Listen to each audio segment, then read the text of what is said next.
2 minutes pour comprendre aujourd'hui le TDPM. Qu'est-ce que c'est? C'est la question que je vais poser à Odile Bagot, vous êtes gynécologue. TDPM. C'est le trouble dysphorique prémenstruel. Ça touche à peu près 8% des femmes.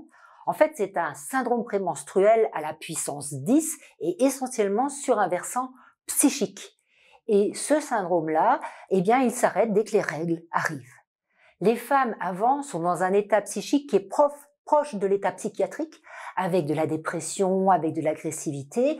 Cela entrave beaucoup leurs relations sociales, familiales, mais une fois que les règles sont arrivées, eh bien ça disparaît. On a un intervalle libre, c'est-à-dire que le ciel est bleu, les petits oiseaux chantent, et ça c'est caractéristique du trouble dysphorique.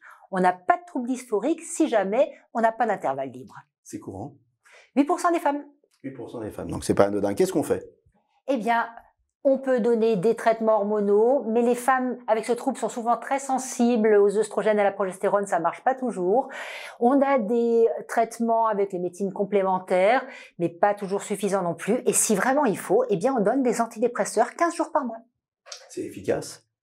Ça a une certaine efficacité, un peu moins quand ça vient sur un terrain qui est déjà un petit peu dépressif. Est-ce qu'il faut s'inquiéter quand on a ces troubles-là? Il faut consulter, mais malheureusement, c'est peu connu des professionnels de santé. C'est très connu dans les pays anglo-saxons, mais ici, il y a encore du boulot à faire concernant les professionnels de santé. Mais les femmes doivent vraiment s'accrocher et insister jusqu'à ce qu'on les prenne en charge.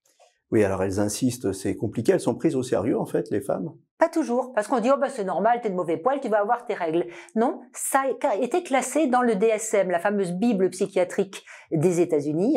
Eh bien, ça fait partie des troubles psychiatriques. Et il faut vraiment aider ces femmes, elles sont dans une très grande détresse. Voilà, donc si vous avez ces symptômes, il ne faut pas hésiter, il faut en parler à son médecin, il faut en parler à son gynéco, et s'il ne vous entend pas, il faut aller en voir un autre. Absolument. Nos émissions vous plaisent, alors aidez-nous à faire grandir la chaîne pour parler santé au plus grand nombre. Partagez, likez, abonnez-vous.